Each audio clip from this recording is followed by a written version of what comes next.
സാധ്യമാകുന്ന എല്ലാ പ്രവർത്തനവും നടക്കുന്നുണ്ട്. നമുക്കറിയാം, കാലാവസ്ഥ ഇവിടെ പ്രതികൂലമാണ്. ആ പ്രതികൂലമായ കാലാവസ്ഥയിൽ അവിടുത്തെ നേവി ബേസിനെ സംബന്ധിച്ചിടത്തോളം ചില പരിമിതികൾ അവരെ അറിയിച്ചിട്ടുണ്ട്. എന്നാൽ നമ്മൾ കേരളത്തിലൊക്കെ ചെയ്യുന്നത് പോലെ പ്രളയഘട്ടത്തിലുമല്ല നമ്മുടെ മലയാളികളുടെ സ്വകാര്യ അഹങ്കാരമായി മാറിയ മത്സ്യത്തൊഴിലാളികൾ, അവിടുത്തെ തീരദേശ മത്സ്യത്തൊഴിലാളികളുടെ നേതൃത്വത്തിൽ നിങ്ങൾക്കറിയാം അതിന് എല്ലാ നിലയിലുള്ള ശ്രമമാണ് ഇപ്പോൾ നടക്കുന്നത്. അവർ നിർദ്ദേശം പൊതുവെ ഞങ്ങൾ ചർച്ച ചെയ്തിരുന്നു. അപ്പം അതിൻ്റെ ഭാഗമായി ഇപ്പോൾ നടന്നുകൊണ്ടിരിക്കുന്ന ഇടപെടലുകൾ നിങ്ങൾക്കറിയാവുന്നതാണ്. എന്നാൽ നമ്മുടെ രാജ്യത്ത് ഇതിനും അപ്പുറത്തേക്കുള്ള രക്ഷാദൗത്യ സാധ്യതകൾ മറ്റെന്തെങ്കിലും ഉണ്ടെങ്കിൽ അത് ഉപയോഗപ്പെടുത്തണം. ഇപ്പോൾ ഉദാഹരണത്തിന് നേവി ബേസ് ഇതിലും വിപുലീകരിക്കപ്പെട്ടതും ശക്തമായതുമായ സംവിധാനങ്ങൾ രാജ്യത്തിൻ്റെ വിവിധ ഭാഗങ്ങളിലുണ്ട്. അതായത് അവിടുത്തെ നേവി ബേസിനേക്കാൾ, അവിടുത്തെ നേവൽ ബേസിനേക്കാൾ സാധ്യതയുള്ള ഇടങ്ങളിൽ നിന്നും ഡൈവേഴ്സിനെ കൊണ്ടുവരാനോ അതല്ലെങ്കിൽ മറ്റെന്തെങ്കിലും സംവിധാനം ഉപയോഗപ്പെടുത്തി ഇടപെടാനോ പറ്റുമോ എന്നുള്ളത് പരിശോധിക്കണമെന്നുള്ളതാണ് സർക്കാരിൻ്റെ നിലപാട്. ബഹുമാനപ്പെട്ട മുഖ്യമന്ത്രി തന്നെ കർണാടക സർക്കാരിനെയും കേന്ദ്ര സർക്കാരിനെയും ഇത് അറിയിച്ചിട്ടുണ്ട്. അതിന് പുറമെ മറ്റ് സാധ്യതകൾ എന്തൊക്കെ എന്നുള്ളത് പരിശോധിക്കണം. പ്രതികൂല കാലാവസ്ഥ എന്ന് പറഞ്ഞ് രക്ഷാദൗത്യത്തിൽ നിന്നും പിറകോട്ട് പോകുന്നൊരു നിലപാടിനോട് കേരള സംസ്ഥാന സർക്കാർ യോജിക്കുന്നില്ല. സാധ്യമാകുന്ന എല്ലാ കാര്യങ്ങളും ചെയ്ത് മുന്നോട്ട് പോകണം. അവിടെ ഇപ്പോൾ എടുത്ത തീരുമാനങ്ങൾ ചിലത് നടപ്പിലാക്കുന്നതിൽ പിറകോട്ട് പോകുന്ന സ്ഥിതി ഉണ്ടായിട്ടുണ്ട്. അത്തരം കാര്യങ്ങൾ നമ്മൾ തന്നെ ഇരുന്ന് യോഗത്തിലെടുത്ത തീരുമാനങ്ങൾ പലതും പിറകോട്ട് പോകുന്ന സ്ഥിതി ഒരിക്കലും അംഗീകരിക്കാൻ പറ്റില്ല എന്നുള്ള ഞങ്ങളുടെ അഭിപ്രായം അറിയിച്ചിട്ടുണ്ട്.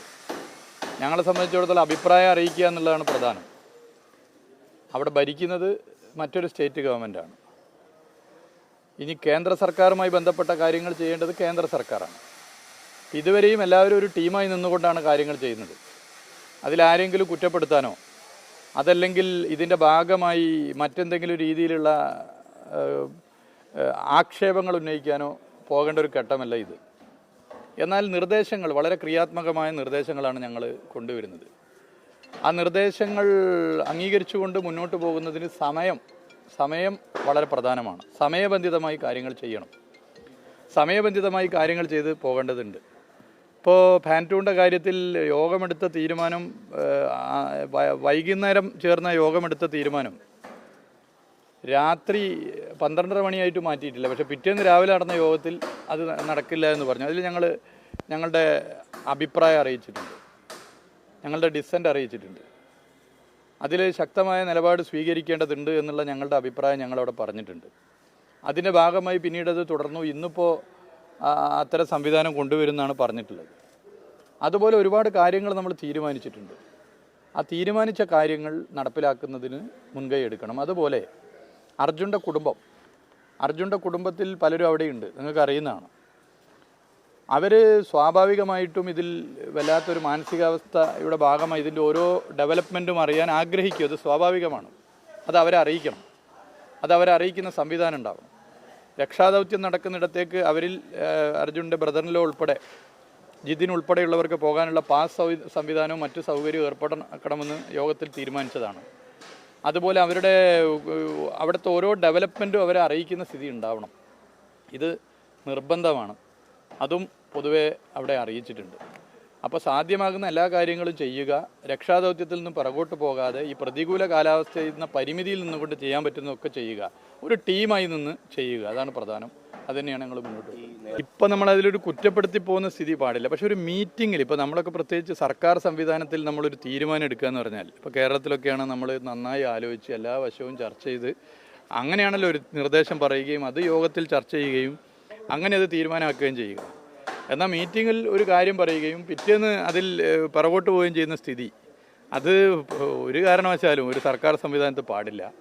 അത് ഞങ്ങളെ അറിയിച്ചിട്ടുണ്ട്. ഞങ്ങളെ ആ കാര്യം കൃത്യമായിട്ട് അറിയിച്ചിട്ടുണ്ട്.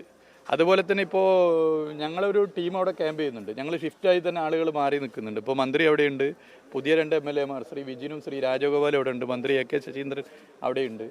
നേരത്തെ ശ്രീ അസ്രഫ് അതിൻ്റെ അടുത്ത് നമ്മുടെ മഞ്ചേശ്വരമാണ്, അദ്ദേഹമുണ്ട്. അതുപോലെ നമ്മുടെ സച്ചിൻ ദേവും ലിൻഡോയും അവിടെ പൂർണ്ണമായിട്ട് കുറേ ദിവസം ഉണ്ടായിരുന്നു. അതുപോലെ കർണാടകയിലെ ഉത്തരവാദിത്തപ്പെട്ടവരെ അവിടെ ക്യാമ്പ് ചെയ്യണം.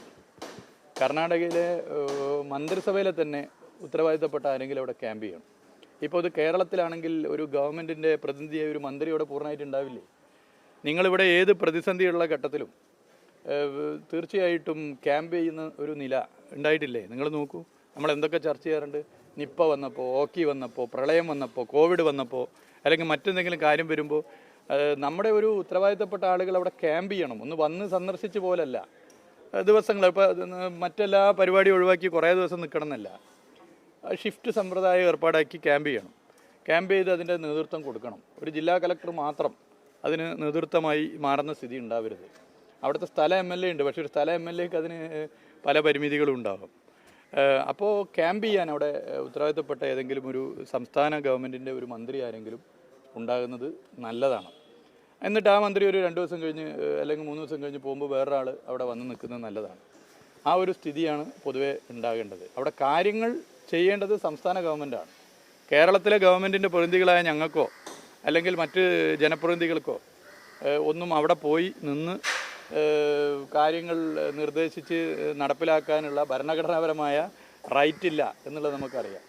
ഞങ്ങൾ ആദ്യ കുറേ ദിവസങ്ങളിൽ തീർച്ചയായിട്ടും അവർ ചെയ്യുന്ന കാര്യങ്ങൾ എല്ലാ ദിവസവും കോർഡിനേറ്റ് ചെയ്ത് മുന്നോട്ട്. പക്ഷേ ദിവസം കുറേ നീണ്ടപ്പോൾ സ്വാഭാവികമായും മന്ത്രിമാരെന്നുള്ള നിലയിൽ ഞങ്ങൾ അവിടെ പോകേണ്ട സ്ഥിതി ഉണ്ടായിട്ടുണ്ട്. അങ്ങനെയാണ് പോയിട്ടുള്ളത്. അപ്പോൾ ഇത്തരം കാര്യങ്ങൾ കൂടി ഒന്ന് ശ്രദ്ധിക്കണം എന്നുള്ളതാണ് ഞങ്ങളുടെ അഭിപ്രായം.